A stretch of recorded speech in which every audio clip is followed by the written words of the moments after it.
My best smile. Hello, everybody, and welcome to my first ever live. Now, a couple of announcements. First of all, one, we are not a replacement for Potty Mouth. It is just live. It's just ad hoc. It might be a few of them, might not be a few of them. We'll see just how well or how terrible it goes over the next hour or so. Now, I was hoping to bring you some esteemed guests for the very first one, which I have managed to do. We have got Audrey, but unfortunately, JB and Tony were unavailable. So we've got Steve and Danny standing in. But I would like to thank them all very, very much for coming along on the first one. Danny, obviously, being a bit of a pro on the lives, and Audrey as well. And, Steve. Well, he's Steve. I'm just a guest person. He's Steve. He's just, he is. Making up the numbers. Somebody has to. Yeah. So let's go. Speaking of Steve, let's go to Steve first of all. How are you doing, Steve? Are you well? Are you good? I'm fine, apart from my car. I just... it's had a nasty bit of damage, and it's in the garage at the moment, having the crankshaft oil seal replaced, amongst other bits and pieces, and it's going to cost me a fair packet.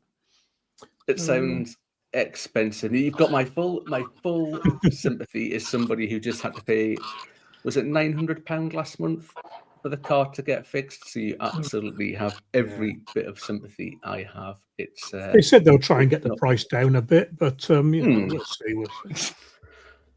Damned if you do and damned if you don't. How is your garden at the moment? How's the allotment going? It's good. It's a funny one at the moment with this straw bale gardening lark. Apart from harvesting, there's not a lot to do.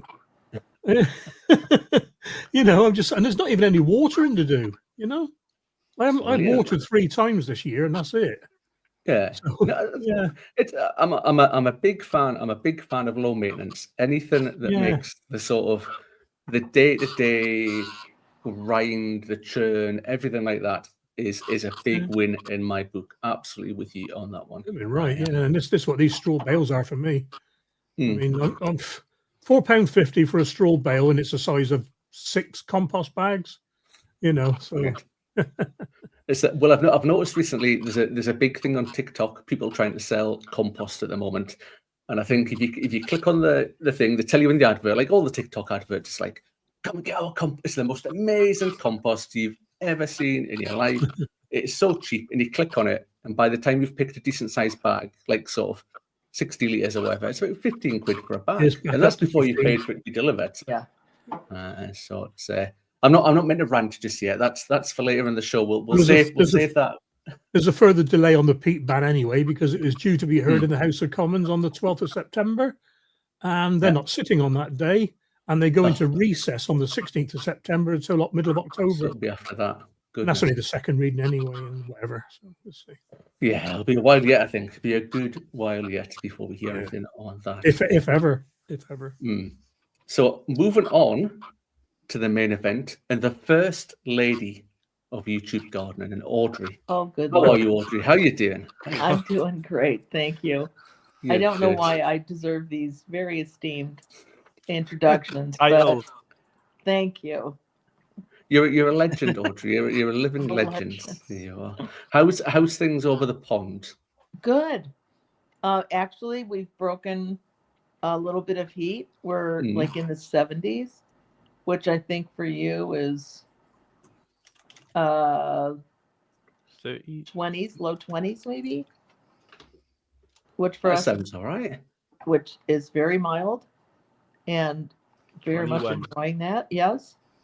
And the garden is kind of in go mode. It's just we're just letting it happen and letting the harvests come in, which they are finally starting to come in a little hot and heavy, which is great. So I think this is a lovely season right now. I will take it. Sounds good. Sounds very promising, Audrey. Sounds very, nice cool day here as well today. So yeah, it's a lot better today than it has been. I mean, once it starts getting north of like 20 degrees, that's more than enough for me. That's with my olive complexion and dark. Yeah. And on to certainly last but not least, Danny. How's things? All good. I'm all good. All good. Fighting fit. I agree, though. What's that? Fighting fit. Fighting fit. Still Ish. battling that garden, but it's just too warm. I just think it's just been too warm this year. The harvest, I've had amazing harvest this year, the best I've ever had. But the heat, it's just, I'm going over harvesting, going home an absolute mess. And I'm just not enjoying it. I'm not spending any time there at all, apart from just collecting things and taking it home. So I'm looking forward to a few more cooler days, and then I can start the projects. But yeah, it's all good. It's all part of the allotment life. No, I'm with you on that one. I was watching. I've done my research. I've been watching everybody's videos like a diligent host, and I've watching Audrey lives as well. I was watching last week's live. I wasn't there live. Hands up. I didn't make it live. I was at work on Thursday night till 10 o'clock at night. I was at work till, believe it or not, but managed to catch up on it. But I noticed on yours, Danny, you were saying you weren't really feeling it a little bit, and obviously I'm just back from a bit of a YouTube huff. JB, well, it wasn't a bit, Mark. It was 8 days. That's not... you got a little tally chart. No, I seen how long it was before the visit. I was a bit sad, to be honest. I thought, it's never nice when you see another YouTuber that's decided either they're having a break, regardless if they, I would never like to say quitting, because it's never quitting. Yeah, no, it's sometimes their time, sometimes their time is up. And I mean, dare I say it, there is always a ticking time bomb on everyone, because nothing lasts forever, and it is very sad, and the same when JB decided that he's going to take a bit of time off. So I get it. People, I don't want to go on about it too much. People don't realize the massive amount of, and it sounds like we just do a bit of gardening, a couple of hours editing. Every week you have to do that. It's a second full-time job sometimes, and is it not just this time of the year though? Because and this is the there thing, isn't an awful lot, is there? There's no planning, there's no digging, there's no. Well, and I'm all for the planning and the prepping and building and all like that. And at the moment, it's just warm weather. You're trying to fit in other activities as well because of the warm weather, so you're tired more. But I'm not going to moan about it, because it happens every summer. So. It won't be long. I've already been counting down. It's about 5 or 6 weeks before autumn, and Bobblats will be back. I cannot. It's like this, and then we're back up again. I honestly, you will see the biggest smile on my face the day I've got my Bobblat back on my head. You know what I'm saying, Audrey. Yes. I'd like to see you in a Bobblat this summer on your videos. That'd be good. Although it would have to be a big bobble hat, though. What are you trying to say, Mark? Well, what were you saying before we went on air? What was it you were saying? Let's be honest with the audience out there. Oh, me? I didn't. Audrey said she had a complex about being the most beautiful woman in the world. That's what I heard. Yes, that was my complex. In fact, it would only enhance Audrey. Audrey makes a hat look good. The hat doesn't make Audrey look good. That's right. There can only be one penny. Here's what I actually said. I have a big head, and occasionally I get self-conscious about it. I come from a line of big-headed people. What can I say? I gotta be honest, that's not what I thought when I met you. I didn't think she's got a big head. No, thought never entered my mind. Never measured it. Maybe I thought this girl can drink. That's what I thought. It's the bottle of gin. Exactly what I thought. Did you really? Yeah. That much? No. Well, more. I'll say that. You both drank more than any other guest that's visited the Grow Up channel, but it was very much welcome because we had a lovely afternoon. We were all laughing and chuckling, and Oh no, it was lovely, and we had spent. We were on the Queen Mary for a week, and by the end of the trip, I was kind of done. Like my legs really did not do well on that trip. No. So I think I was probably self-medicating a little bit. Like, why not? You were on holiday. Yeah. I heard they had to stop at the Azores to restock for you. There you go. Jane just said, now Audrey got Mike and I tipsy as well. See? That's what I'm saying. There's a theme. This is literally the conversation. Linda was on the phone and said to her husband, we've got a bottle of white, a bottle of red, and a bottle of rosé. Which one should we bring? And Audrey and Kev both said, bring them all. Bring them all. What's everybody else having? Yeah, and that's literally what happened. But we had a well, great we also afternoon had anyway. a 7-hour drive or something down to Wrexham, so we were like, we better take advantage of this while we can. I don't believe them, Audrey. I don't believe you would ever do such a thing. What's a drink a lot? Drink a lot, yeah. I'm not having it. Don't believe it. It was don't it was just wine. Just wine. So it wasn't really drinking. Well, it's grapes. No. That's one of your It doesn't favourite count. It days. was fruit. Just a Yeah, bottle. it doesn't count. Doesn't Haven't count. Wine you and heard cider. that wine is essentially a fruit salad? There you go. There One you of your go. five a Your day. 5 a day. Yeah. It's a good way God. of thinking about it. It is. And what I should have said, what I forgot to say right at the very start of the show, which I should have done, hands up. I'm learning, very much learning as I go along. If anybody has any questions, what is it you do, Danny? Capital Q, is it? Or question? Type of capital Q followed by a question, just so it stands out in the chat. And we might or might not spot it on its way through on there, and we'll try and answer any questions. Because we are live. I saw some people asking, we are live. It's not pre-recorded. We are all live, so anything could possibly happen. Believe you me. Best thing to do, Mark, is type the question in all capitals. All capitals. There you go. If you have a question, big block capitals, so we can see it, because we've just got the same sort of stream and chat that you guys can see there on YouTube. So it all looks the same. So if anybody does have a question, big capital letters, and we'll see if we can answer them for you. Hard to keep up already, isn't it? There's loads. So I'm quite overwhelmed by seeing all the people in there. But it's when I first did them, I used to cover the clock over with a bit of insulation tape, because that is so distracting, and you see it going up a little bit and down, and but you get used to it, Mark. You'll be flying before you know it. Honestly, flying. Yes. Well, I'm only, like I said before, we're not a Monday night replacement for Potty Mouth. We're just standing in. We mentioned before about people taking a break. Tony's been doing Potty Mouth for, I don't know how long it's been on now, sort of 3 years, is it? Non-stop, and since he started doubling up and been doing the Friday show as well, so he's doing his own videos. I know he's retired; he just sits there with his feet up all day, other than doing YouTube. But he's got the Monday night show. He does a Friday night show, and when we're saying there about YouTube stuff and doing stuff, it's not just the, like you say, you saunter about and do a bit of filming, and it's all the prep that goes in beforehand, all the planning, all the getting everything sorted out the software that we're using tonight and stuff like that. It all takes time, all takes effort. It takes 3 times as long, I reckon. Yeah. Oh, easily. If I didn't film at the allotment, I reckon my allotment would be pristine. It'd be like the best looking allotment. Mark, I just seen as well that Rita said, why have we got adverts? So just a little tip for next time is don't put adverts on until you finish the live, because it'll just help your retention. That'll be me. I'll have it'll automatically do it sometimes. Right. But I always turn it off so that they got a continuous view, and otherwise they're missing some of the chat, some of us talking, because they don't catch up with that bit. But yeah.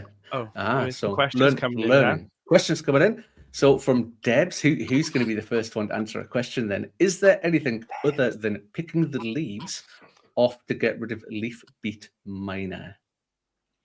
Sounds like one for Steve. Sounds like a Steve Well question. Pick them off. Just squash the bug. Just find the white track on the leaf and just, because there's only usually one. Was not needed. Yeah. The sound. I like the sound effect. I think the sound effect was good. I think we should get more Digwell sound effects. Spinosad works, but it's quite expensive. It's a natural pesticide. It's quite expensive. It's about 50 quid a bottle, but it does last you 3 or 4 years. I think I'm sure I've had the beet leaf miner before on my beetroot, and it generally doesn't do too much damage to the beetroot itself. The leaves, you can see the tracks up through the leaves and stuff, and eventually they do get a bit messy. But the actual beet itself is generally all right. Well, they are. I've never. Yeah, sorry. They are leaf miners. So they stay in the leaf. So the same with the Swedes as well. Sometimes you get problems with the Swede leaves. I just don't. But I think sometimes if you focus on all the pests, unless they're damaging the actual part you're going to eat, then just don't worry about it. It's a fine balance, Danny, isn't it? It's not so much. It is live and let live to some extent. It's all a balance, So what's good for us, bad for us, is good for somebody else. So we've got another question from Mike, and it's one I'm going to have to defer to you guys again, because although Danny, I think you did the same. I think we actually did it at around about the same time, and that was planting asparagus crowns. Yeah. And Mike is saying he's got 60 plus asparagus plants grown from seed this year. Oh wow! What does he do with them now to keep them alive through the winter Are they the already next 2 years planted? before I'm guessing they're planted. I'm assuming. If they've grown the ferns, then leave the ferns then to go brown. A lot of people will just chop and drop, but I don't do that. I have done that in the past, but I found that if you have got asparagus beetle and they grow in the laying their eggs, then you're just leaving them there, kind of thing. But it's just good housekeeping, I think. Just clear it off. I always wait until the ferns go brown, chop them off, and disregard them, and then I just always just put over the top a good 2-3 inches of farmyard manure, not fresh, and I just leave it. I literally just leave it then, as long as we're not having a hard winter. If not, then perhaps you can cover it over with some more mulch and bark, but it works for me in South Wales, so I just tend to put a bit of compost over the top, manure, and then let that wash through in winter just to feed the crowns. And I've had some lovely asparagus this year. It was my first year, but of having, because every year, because I keep moving plots, every year, whoever inherits my plots keep getting this lovely asparagus. But this, I'm staying put now. I'm where I should be. So, and you can save the fronds as well, can't you, for seeds? You can. Well, Linda normally comes over with a little scissor and she cuts them and she uses them for floral arrangements. You catch her all the time, every now and again, snipping this and. Because I'm moving plots from one plot to the other, so all my asparagus is obviously on the one plot, and I thought, can I move the crowns? I started reading about it, and I think you can, but you've got to be really careful because I think the roots are all sort of really gnarly and sort of in the soil. I mean, they got two options really, haven't they? I mean, you can either leave them there, but I've moved asparagus before. I moved 10, and I think I lost 2. And again, that's probably because it was my first time ever trying to move them, so I probably wasn't moving as much soil as I needed to. But if you're going to be moving them from one plot to another, definitely mix in some sand, because they originally grew at the beach anyway. So put in as much sand, especially yours, Mark. I would be putting in quite a bit of sand, considering you have a lot of flooding. Just to let not on the new plot. Not on the new plot. Well, this is why I was going to ask you. Funny enough, I was going to ask you whether or not is there a reason why you're moving plots? Are you fully going to then just leave the other plot eventually? Yeah, I did think about or briefly consider taking or keeping them both, but the new plot is about half a plot bigger than the old one, so it is bigger, but it doesn't flood, which is a good thing. And I think I was thinking about it, but it's too much with work, with looking after my wee boy and stuff like that, family life, or like other stuff to do as well. It was just going to be too much, and I just sort of thought in the end, I thought, no, I'm going to have to bite the bullet. So I'm going to give up the original plot, and it's quite sad because that's 5 years I've had that original plot now, and like you look at it, and it's everything I've done. I've put everything on it. I've made it because there's year-high weeds on it when I first took it over. There was nothing there. It's great, this thing, and then because my new plot is just over from the existing plot, I'm going to watch somebody else come along and do things to my plot. I mean, it's the same as I keep saying I'm going to go down and show the Grapevine plot, which is when the channel first started, and it's nothing what I would have done. Well, it was exactly the same. My first one I gave up. My plot neighbour on my new site took it over, and he gave it up as well. But I went to see him down there. In fact, he did totally different to what I did. Totally different. Assuming I like all compartmentalizing and putting some beds in. They've just they still got the fencing going around, the chicken coop and the one shed, but nothing else is there. Nothing at all. But it still looks nice. It's a nice plot. But I'm just going to stand at the fence and tut. I'm going to fold my arms. I'm going to wear my glasses, like Audrey. I'm going to wear my glasses, and I'm going to slide them down my nose to there. I'm going to stand at the fence and just tut and disapprove everything they do. Just disapprove. do that old classic allotment. You don't want to do it like I wouldn't have done that. I wouldn't have done that. You sigh every time they come past. When I first took on an allotment, I didn't know all these rules, and there's loads of rules, and the unspoken rules, and there was and I remember thinking, what is his problem? Every time he goes past my plot, he criticizes and says, "I wouldn't have done that, mate." And now I go past people's plots, and I'm like, don't do that. I don't do it. I don't do it. You sort of stifle a laugh. Yeah, but I mean, let's hope my plot neighbor doesn't see this, because he'll be like, you do that, because he normally does something, and I have a little chuckle then, or I give him the right advice, and a lot of advice allotmenteers give as well sounds crazy. Like if we said to someone who just started, put some cardboard on that bed and just put a couple of watering cans of water on it, they'd be like, you're right. It sounds odd, doesn't it? No dig, but you guys do it. Audrey gets away with this just because you've got being in America. Obviously, you have a back garden the size of our allotments. So you've just got yourself, and I quite like the idea of that sometimes, having your own little bit that you can just do what you want. I love it. But we're in it's our third home. I think this is our third home. This is kind of like the downsize home, right? And our first home, I had this great potager style garden. I mean, it was the bomb. And we stopped by because the new owners was asking questions, and the wife was walking out with 2 handfuls of some of my beautiful plants and was just throwing them in the garbage because they wanted to make it a lawn. And I thought, do not look, turn away. This is their home now. They want a lawn, they can have a lawn. And then I went back in the car and cried for a while, but it was okay. Yeah. It's a bit like when you drive past a house that you've sold and you see all the stuff that you put in, they've thrown it out into the garden. Right. Well, I had a Ford Capri with a V8 Rover engine in it. Sold it, and I saw it on eBay a couple of years later, totally different, all rusty. The engine was all corroded. The aluminium was all white and cloudy. The Darth Vader oil stick was missing. I made a special oil stick for it, all dipstick. It's so destroyed. Why would they remove that? Why would anybody take that away? Why did they take the floppy dice down, or were they still there? Yeah. I did have a Morris Minor like that.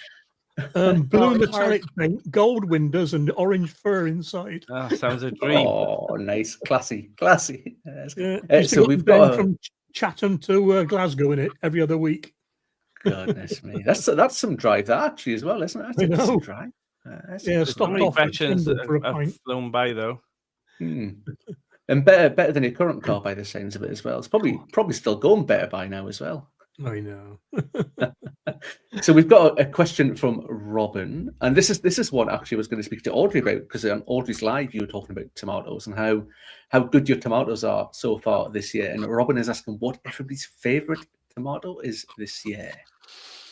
Ooh, tough question. Well, I'll go first. I've got two to pick this year. I've got Sun Gold, and I'll caveat that in just a minute. And Alice's Dream. So Alice's Dream, first time doing it, and I didn't actually label. I didn't put the label in it. Yeah.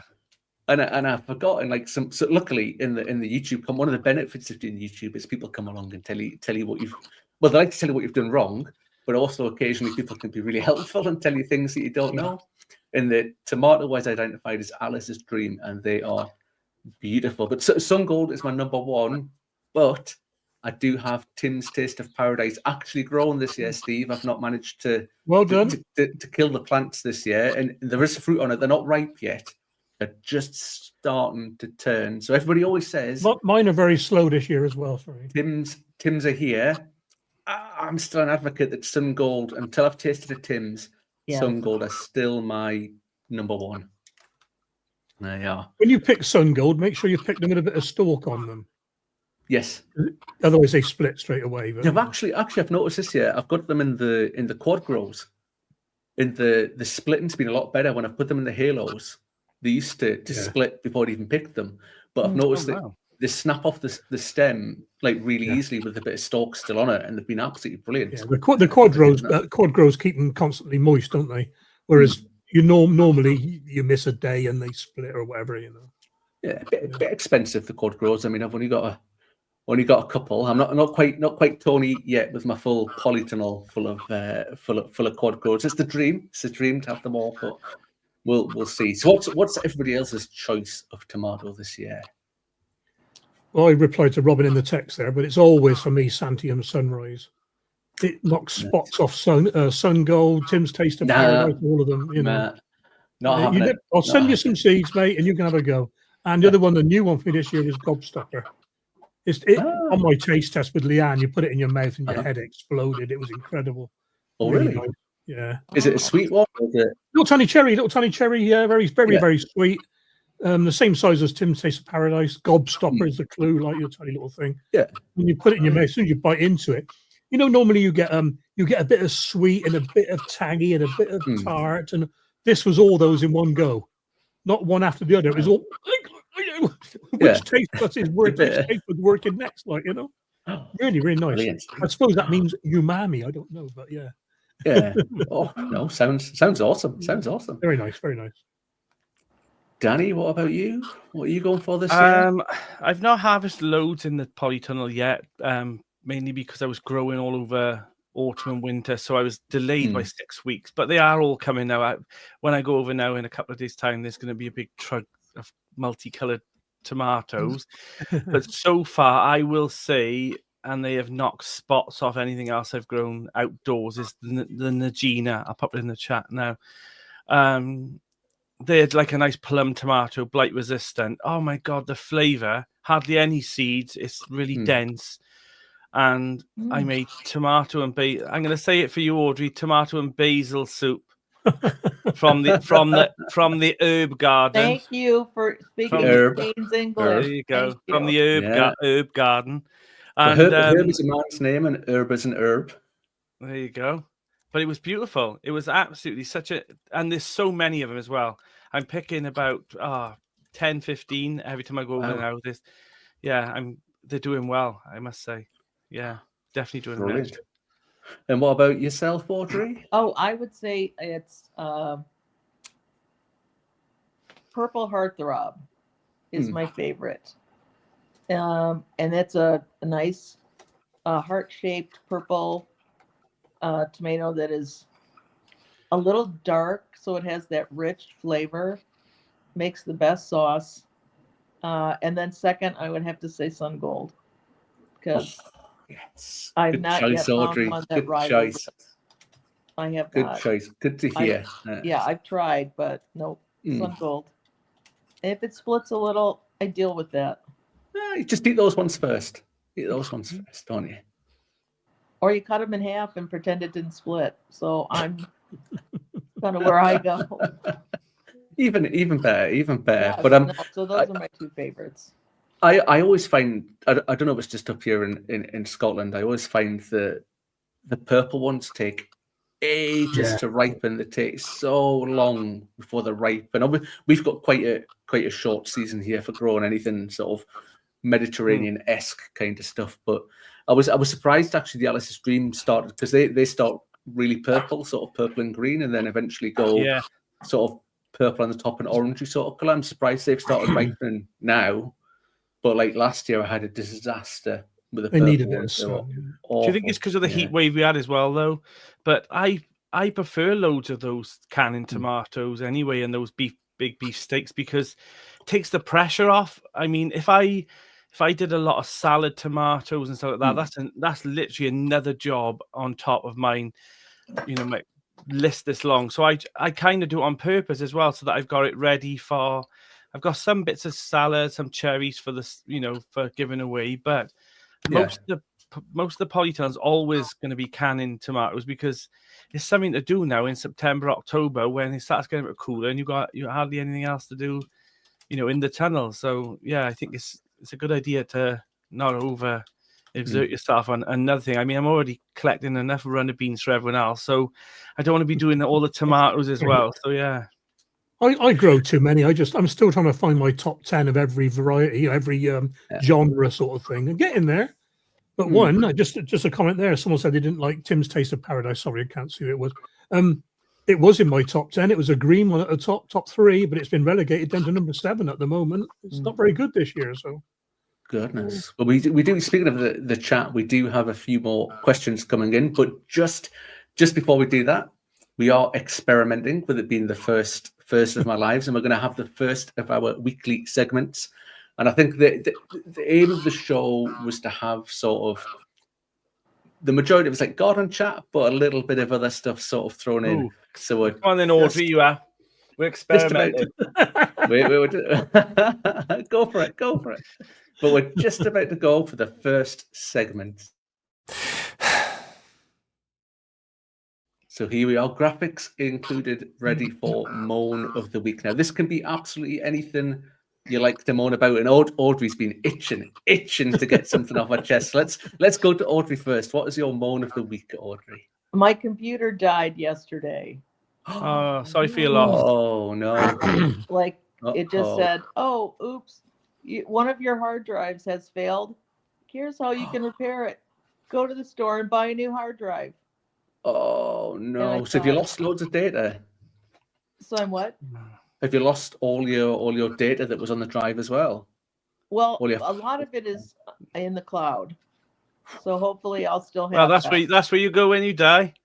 Well, that too. I'll be up there with all my data. Yeah,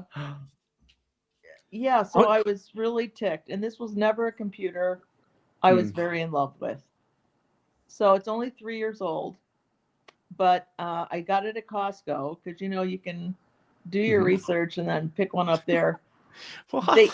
They had a much quicker return policy than I thought. Okay. It's technical stuff. I get that. And I missed it by like 2 days because I was going to return it early. So I've never been thrilled with it, but now it's gone. And I have to figure out,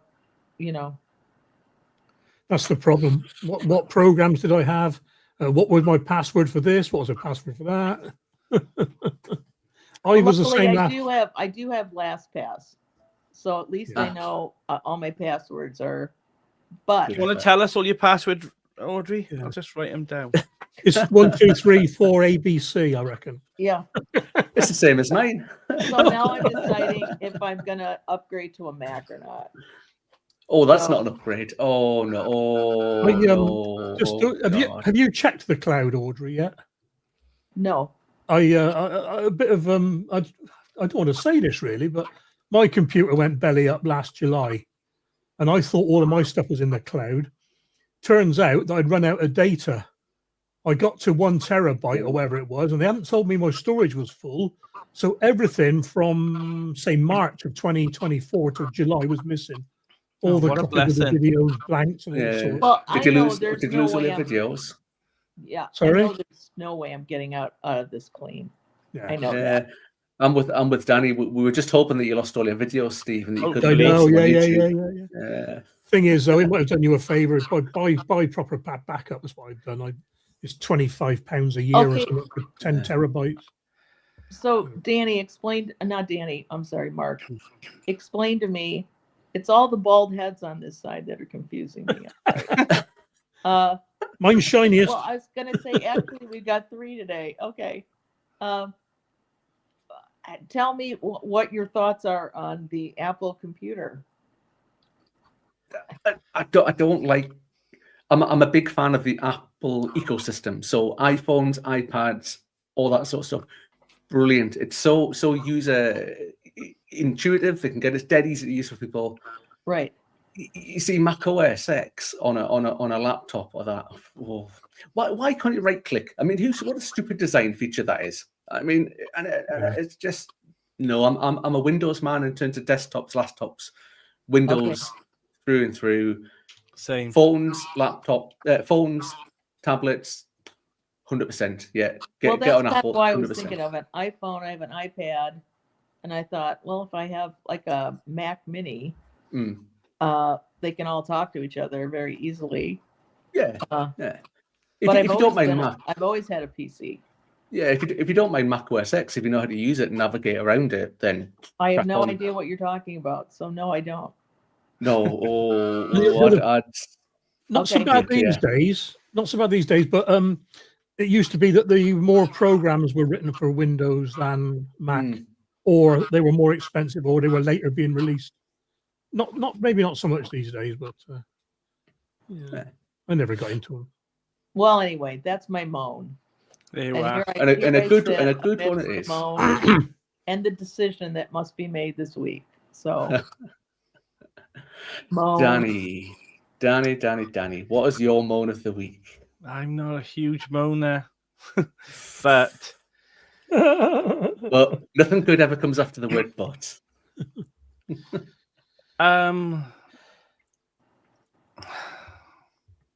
Don't know.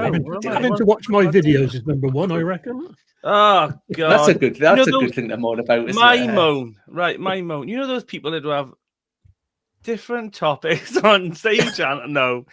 Cooking, gardening. I know it never works. I'm going to moan about probably we've already moaned about the weather a bit. But I mean, it's a very British thing to do. I'm done with this. I don't mind sun, and I don't mind, but I mean, it's not like sun when you go on holiday, is it? This is like that clammy, it's just uncomfortable in the night times. Do you know what I mean? Beans. Barry saying beans. Yeah, I'm fed up with beans as well. Poor me. But yeah. You sit here some days sweating like Prince Harry with his latest book being released. You see when it's so hot and you're doing like your normal job. You know, there's people who go on holiday for like 2 or 3 weeks and they come back and like, I could move to Australia and live there forever. Well, because you've been on holiday. That's why you've had such a good time. Like, it's 30 degrees. Go and work there. Go and work there every day. Go and get on the tube every day when it's like 30 degrees outside and see how you enjoy that. Mags is saying, give it a few weeks and I'll be begging for the heat to come back. I will not. No. You'll never see me with the biggest smile when I got my Bob Lat woolly jumpers on and that little log fire in the plot. And begging for rain. Begging for rain. Absolutely. And not one to be left out, Steve. What's your? Well, I just told you earlier on that my car's belly up in the garage, so I was going to collect the car when it had the work done with the wheel alignment before it went belly up, and then go shopping. Yeah, I couldn't go shopping, so I thought I'd book a slot. Now I got an Ocado pass, no slot available for 2 days. I got a Tesco pass, no slot available for delivery for 2 days or click and collect. I couldn't do click and collect. So I've got an Asda account. Someone's monetized up there. Ocado. I'll tell you what, mate. Price promise Tesco. Anyway, I went to Asda, so they got a slot, and it was quite cheap, £40 minimum delivery, blah blah blah. And I fancied something a little bit different, so they had an Indian meal deal. Pick 2 mains and 2 sides for whatever it was. I can't remember the price. So I can't remember the proper names: chicken korma and a chicken biryani. Onion bhajis and pakoras. Substitute come, no korma. They give me a second biryani. You are? 2 meals the same. So it's a rant, I know, but in the end, they may have done me a favor because it was quite a big meal. So now I've got chicken biryani with a side for 2 nights. Did you complain and get your money back? Though you should have done. No, I was going to, but it was only. I mean, it was something like stupid, like £8 for the 4 dishes. So it's not really worth it, But and that's why my worst one with Asda. This is donkeys years ago. 2 chicken breasts were substituted for 12 chicken breasts. Now you might think that's fantastic if you got somewhere to put them. Yeah. So I was up down the street giving away chicken breasts. I mean, I suppose it's better to give you a couple of eggs. Yes, it is, or a side of beef or something. But I know they mean well. That's it. Well, not wanting to be left out. I've got a show and tell. And a moan all in one go. I've got a show and tell and a moan all in one go. Ooh. So I needed a new measuring jug.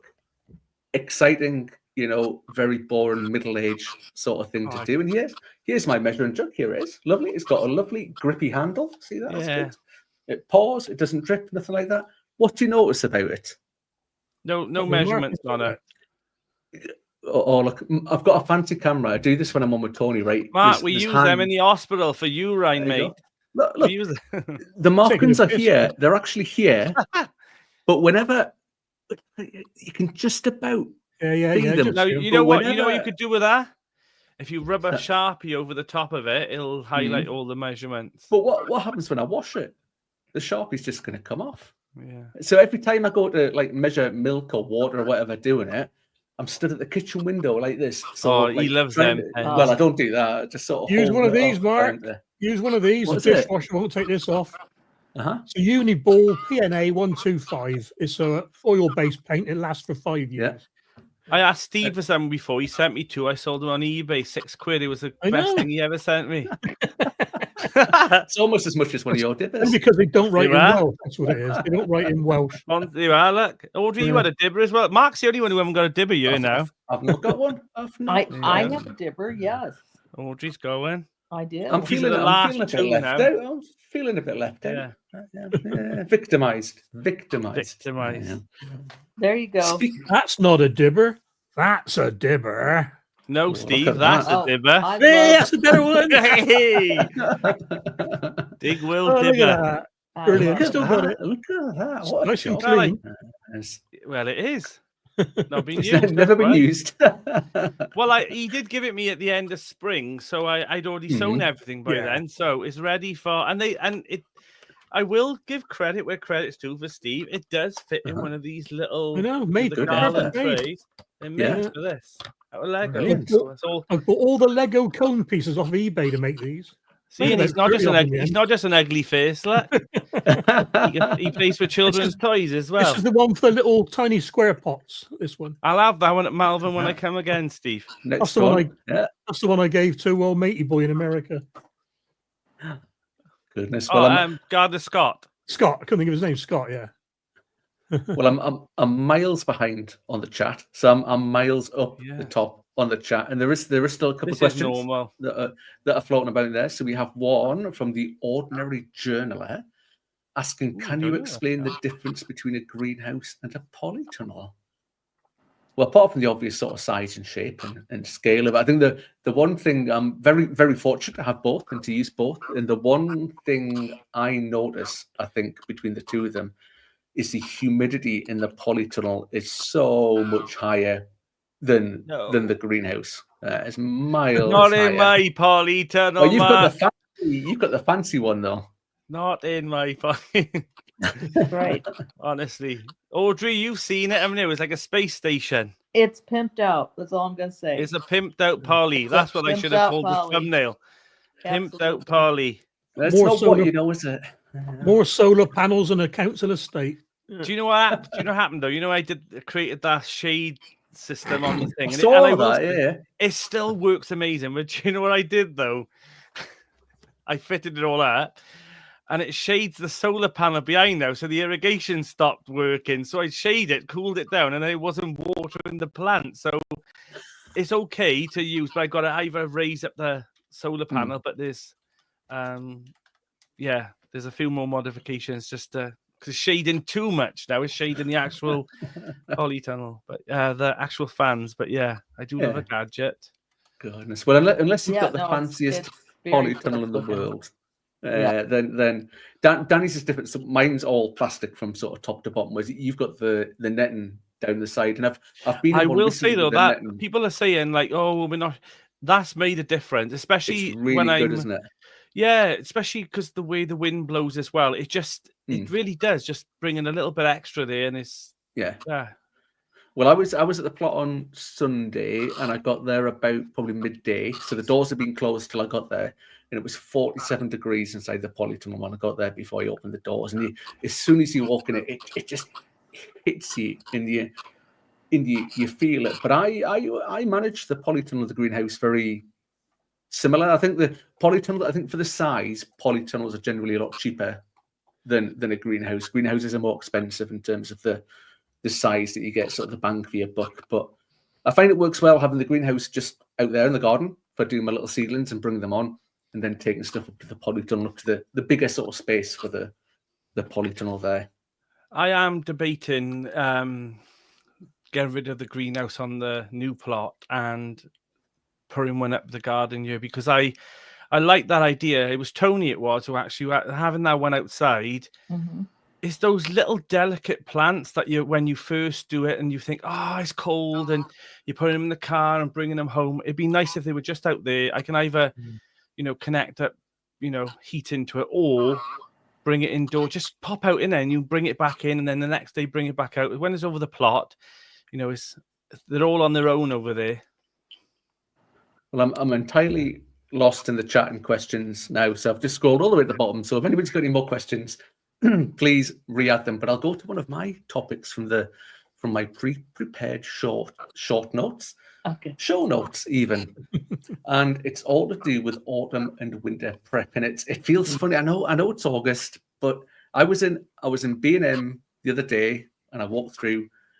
And I was there with Robbie, my wee boy, and he goes, "Oh, look, there's the Halloween stuff starting to come out." And we went around the corner, and they'd started putting the Christmas stuff out. That should have been a Moan of the week. They started putting the blooming Christmas stuff out in B&M. I saw it there, and I was like, autumn and winter prep. So is anybody doing anything special at the moment to prepare for autumn and winter? No. In a nice simple, straightforward question. I'm doing a little bit of behind the scenes planning, but not really any physical stuff. You know what I mean? I can't get a spade or a fork into my soil at the moment. Not that I'm digging the soil, but the new plot is like the moon surface. You know what I mean? It's so it's just a bit of future planning. What works well this year and carry on next year, and what doesn't, change it for next year. The garden's having a rest. Anyone can be a fool, but only an idiot makes the same mistake twice. There you go. Yeah, I'm the garden. I'm kind of letting it have a bit of a rest this year. I'm still going to put garlic in, but I'm not doing overwintering any ends. I'm not doing anything like that. Even growing brassicas and whatnot over the polytunnel. I just want to have a nice break and not have the extra jobs on top. But I'm finally going to be building my perfect potting shed, so I'm looking forward to doing that. Like, it's all there now. It's literally every single thing for the design I've created. So it's gonna have it's gonna look a little bit like some kind of little house out in the forest. It's gonna have like a normal sized building, and then there's gonna have a bit of a tower on the one side, all made out of glass doors. And that's gonna be more for me and Linda to have wine and coffee, and a log burner's going in there. So yeah, it's all designed, and can't wait to do it now. Just this weather's just stopped me from doing so much. You're lucky, really, Danny, because we can't do a lot of this on our site. See, there's no fires, no tunnels, no greenhouses, no sheds. Oh, really? No, it's a private site. It's a private site next to a. Well, I've always learned it's better to ask for forgiveness than permission, and also join the committee. There is no committee. There's only 39 plots. Well, yours would stick out like a sore thumb in the middle of that. I'm lucky. I got a bit of a corner plot. No, you've got to stick within the regulations. But ours are a little bit. They're realistic, which I like. You can kind of have that. Oh, Audrey's gone. Oh, she's gone. You can kind of have that little bit of negotiation with them. Say, listen, they don't want it, mate. When we first started building the site, there was word that we could all have exactly the same shed, a 6x4 wooden shed, brand new, that they would supply, but it never happened. They don't want it to look like the back streets of Belize, you know what I mean? Yeah. Right next to their prestigious bistro, cafe, restaurant and everything. They don't want it to be looking like, you know what I mean? But they're being rude. Yeah. We had that on our site, so we're a private site as well, and all the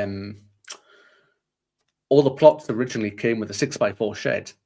And some of the plots have still got the original sheds from sort of 15 years ago or so when the site was created, and allegedly the sheds were bought from a local prison. So the local prison had a big allotment sort of garden thing. I don't know whether it's one of these things you get the chat around the allotment and all the different stories and things. Each one came with a free convict.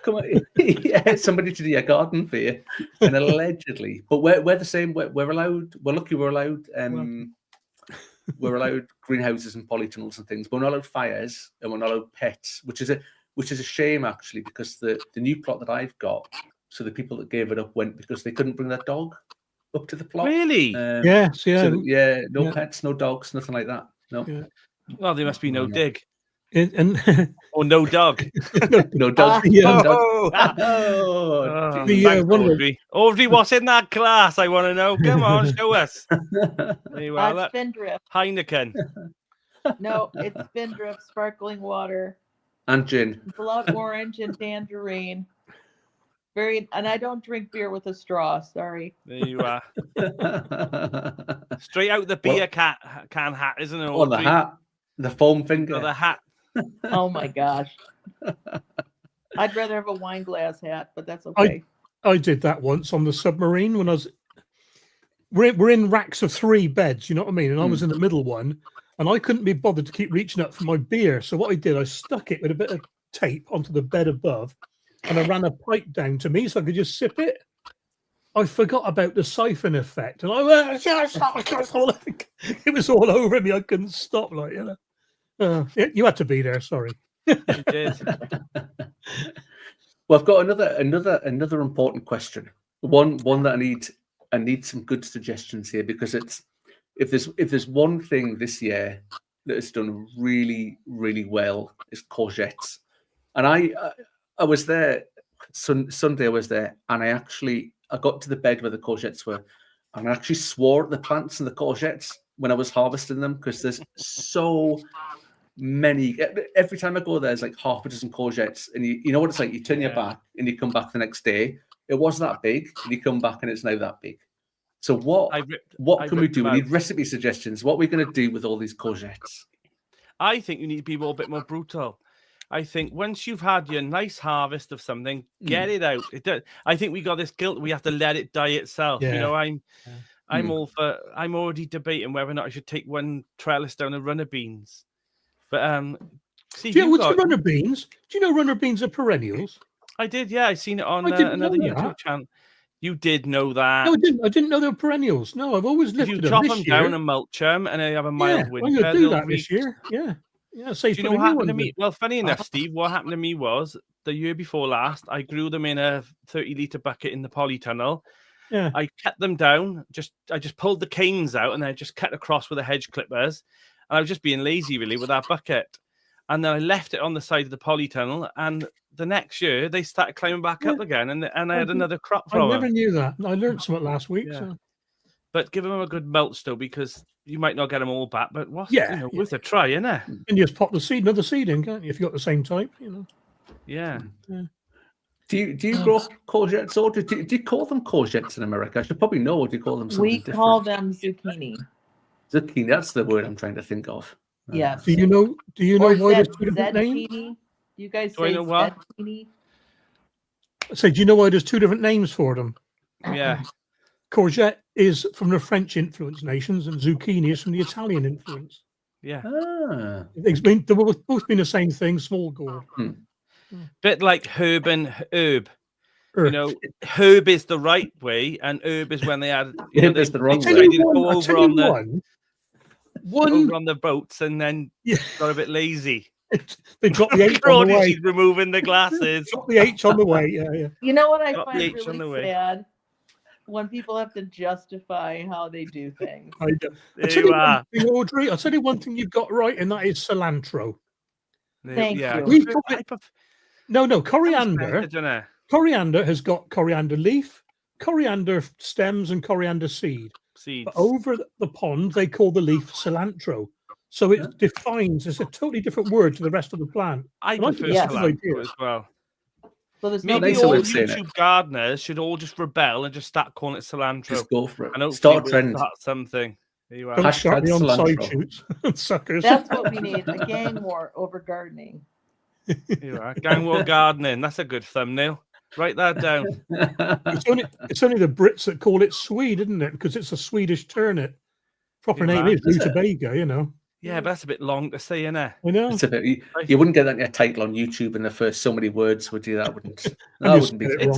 And it just don't. Yeah. If you want some courgette recipes, I know a very good channel that's got some. I don't.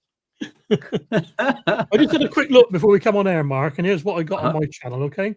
Courgette salad, courgette roll-ups, loaf and bread, soup with ricotta, fritters in egg batter, stuffed courgette, pickled courgette, frozen courgette, dried courgette. Dried courgette's very good. Dry them before you dry them. Slice them in your air fryer or dehydrator. Drop of soy on top, or a drop of Worcestershire, or a drop of Tabasco. Very nice. Mix them all together, and you don't know which one you're eating. Wait. Mark, you're nicer than me. I would have muted him halfway through that list. Honestly, you'd have been kicked it out. Been kicked out for a bit and back again. Puree courgette, gratin, stuffed, and so on. It goes on. There's loads of them. No excuse for having a glut of courgettes. You must be great at parties, Steve. I am. Where can we find all these recipes, Steve? Where can we find them all? How many plants do you grow, Steve? Simplify gardening. Simplify gardening. It's called Big Well Green Fingers. There we go. There it is. What do I call you, Steve? Go on. No, I've told you this before, remember? Big Will Brown Stumps. Oh, I know. Sure. Maybe the thought is to not grow so many plants. Yeah. I've only got 3. Right? Because I'm not having a great zucchini year. So I think I've only had 3 come off my plant. Wow. And I'm going to freeze dry all of that.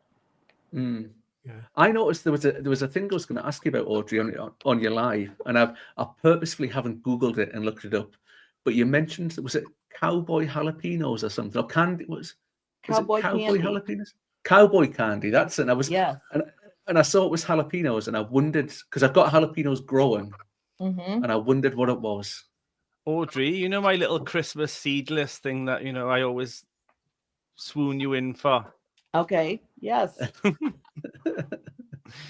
You want me to bring some? I don't know if I'll be back in the UK by Christmas, but, Yeah. Yeah. So there's a recipe on my website for it. Mark. So Brilliant. It's essentially candied jalapenos. Wow. So it's sweet but hot. Yeah, and, that sounds good. That's well, yeah, actually very good. The other day in Tesco's, I think it was, I bought some hot honey Jaffa cakes that I've not tried yet. I'm gonna take them into work for people to try. So they're going into the office tomorrow. But hot honey Jaffa cakes, a new one to try out. But yeah, I think sweet and hot. Oh, it's I tried some hot honey yesterday. Boy, they need to redefine what they mean by hot. Because that was not hot at all. That was mild. Yeah. Well, yeah, it was so mild. I thought, this is honey. Goodness. Yeah. So I thought I used to take my chilies into work, my hot chilies, and get people to taste them. And I'd always taste it first. There's a chili and there's a needle. And I'd put the needle in the bottom there for me to taste it. And just give it. That's all right. Here, have a go, Paul. And I put it through the top, through the placenta and the seed. They never figured it out in 2 years of me doing it. Oh dear. So I've got a question about preserving. While you're here, Audrey, is I've noticed that a lot of sort of when we're talking about different language and things in America, you call it canning when you're preserving stuff. But whenever I see people doing it, they're putting it in a glass jar with a lid. Why do they call it canning in a glass jar? Because it's the process, not the vehicle, or not the vessel. Put it in a can. He's taking the Mickey, Audrey. I know. But we call cans tins. Then we call cans tins. Bean tin, don't we? Yeah. We should call it tinning. Yeah, we don't call them tins. Jarring. I mean, jarring is a different word, isn't it? Though. Yeah. Healthier anyway. So way goodness. healthier. I suppose in the early days it was done in cans, wasn't it? I mean, that's how you put baked beans in cans, don't you, and pressure them, Yeah. Yeah, I guess that's probably where it comes from, isn't it? But you need quite a setup to do that and then put it in a tin. Yeah, that's a whole setup. Yeah. Well, we are. I'm just very conscious of time, and we are rapidly heading towards the end of the show, in time for the last segment as well. And I've got another amazing graphic to put up on the screen. Oh my! So here we are. We are resurrecting this from the olden days of mouth when Tony used to ask the guests for a tip of the week. So first, we'll go to Audrey for the week. Go on, I can't hear you. You're frozen. Yeah. It's my. I can hear my the cogs. Okay, my tip. Okay. I'm gonna say this. Do your autumn, winter, whatever prep it is for you, not for what you think somebody else wants you to do or what you think in the back of your head. Well, I've got to do this. No, you don't. I saw Danny prep a few beds the other day, put cardboard on them. I was like, they're wrapped up till, I put my other amendments on them and later, and they're done. I'm going to wrap up some of my beds soon too. Like, it's okay. You don't have to plant a new garden in the fall if you don't want to. So I'm not saying lean into your mojo not being as strong, but also don't stress yourself out about it. It's gardening. It should be enjoyable. It should be fun. It should be the enjoyment of what we grow and the process of doing it. And if we need a bit of a break, take a bit of a break. It's okay. Yeah, I'm 100% with you, Audrey. Absolutely spot on. It should be enjoyable. I think actually, Danny, you mentioned earlier on as well about the YouTube stuff. It's like, and I've always said to myself, when it starts to feel like a second job, that's when you know it's time. Either take a break or you jack it in when it feels like a chore, when you're not enjoying it, when it all just feels a bit like you're forcing yourself to go, you're forcing yourself to do something. Take it easy. And I've done it though. It was lashing down with rain once. It was having a heavy storm. And I thought I haven't got a video, and it's the only day I had off. And to be fair, I had a lot of comments and a lot of brownie points for doing that because they all could see I was there in my raincoat. I was continuing with the garden. It was a good video, but there was no logic to it. Nobody in their right mind would have done that apart from someone who had a YouTube channel who felt they needed to put a video out. I should have said, "There's no video." I liked it, buddy. I liked the video. I couldn't stop laughing at you getting wet. It was brilliant. No. I mean, I'm all there at I for him. So yeah, but my top tip, I'll only because it wraps into Audrey's a bit. Mine's is that it's pretty much similar because I've started to learn that I need to make sure that I'm okay first. And, sometimes life gets in the way and you can't keep the garden going all the time. And I think it's unfair as YouTubers sometimes when we show the highs, sometimes we need to show the lows as well because, I think, if you don't show it, they're going to think that they're aiming for us and it's unrealistic. We're setting ourselves up for a failure, really, because, so many people say, oh, your plot looks lovely and all. Yeah, it does look lovely on the videos. But when you really dig down, you can see them just like everyone else is. And there's weeds on the path. And, where'd you put all these Danny? weeds? I have unsubscribed to so many channels because they don't do what you're saying. Well, I thought you said every time you see it, you to me then that would have been bloody lovely. Don't get your hopes up. The most perfect allotment. How can you have a perfect allotment? You know what I mean? Yeah. I just think there's when you do those videos saying do this and you'll get the best crop ever.